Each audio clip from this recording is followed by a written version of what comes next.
Hi guys, Sarah here. Today we're going to be doing chapter 10, pages 220 to 223, and this chapter is about tobacco.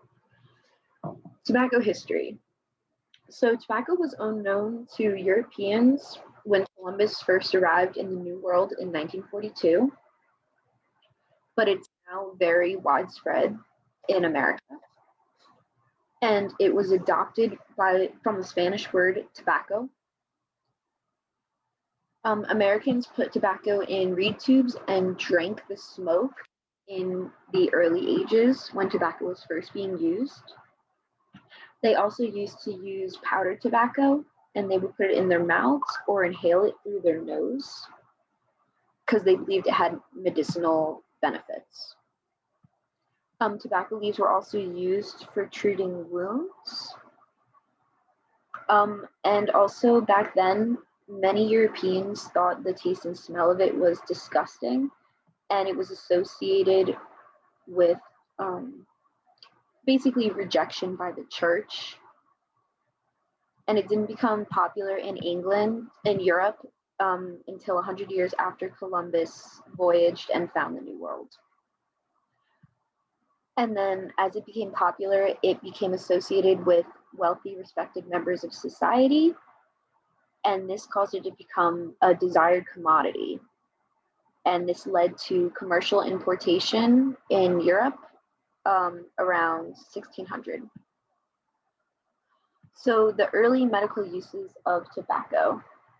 So recognition of tobacco potential grew during the middle 1500s. So they started recognizing that it might have medicinal purposes. The French physician Jean Nicot became enamored with medical uses of tobacco. So he believed it was successful in curing the migraine headaches of Catherine de Medici. And they called it an herb saint, meaning holy plant, and also referred to it as the plant against all evils. By 1565, it became known as nicotine, named after Nicot. And then by 1753, Linnaeus, who was the Swedish father of taxonomy, named the plant genus Nicotina. And then finally, by 1828, two French chemists isolated the active ingredient in the tobacco, and it became known as nicotine. By the 16th century, Sir Anthony Shute summarized the info known about tobacco. So moderate use of the herb can be used to remove anything that harms a man inwardly from his girdle upward. So this was what was once believed by Sir Anthony. However, other people believed that if you took tobacco after meals, it could cause brain infection and liver infection, and that it also should be avoided by women who have children and men or husbands who want children. And it wasn't until 1617 that Dr. Vaughan expressed a belief about adverse effects on the reproductive functioning in men and women. All right. The spread of tobacco use. So there is more than 60 species of Nicotina, but there are two major types. The first major type is tobacum.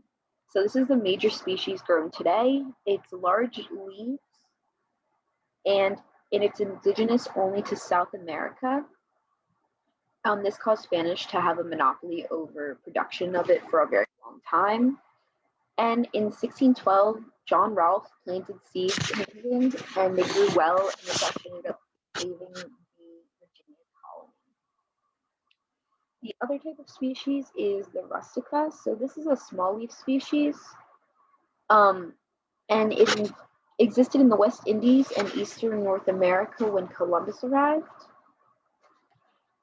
By 1586, English settlers brought back the rustica seeds and planted them in England, but the seeds never really grew. So then that's why they began trying the tobacum, and the tobacum began to grow well. All right, snuff. So in the 18th century, smoking decreased, and it was replaced by snuff. This was used commonly by wealthy people, especially during the reign of King George III. And his wife was actually known not to her face behind her back as Snuffy Charlotte because she used a lot of snuff.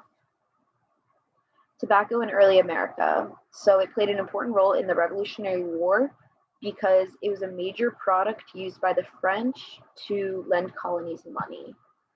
But after the war, Americans started to reject snuff and other things British, obviously. And then a luxury tax was put on snuff in 1794. Then the last part of the book just mentions chewing tobacco. So some of the benefits is that it frees your hands and there's tons of room to spit. And so by the 20th century, there was chewing tobacco became very popular. Okay, that's all for today, guys. Thank you for listening. I hope this helped a little bit, and I'll see you guys next week. All right, bye.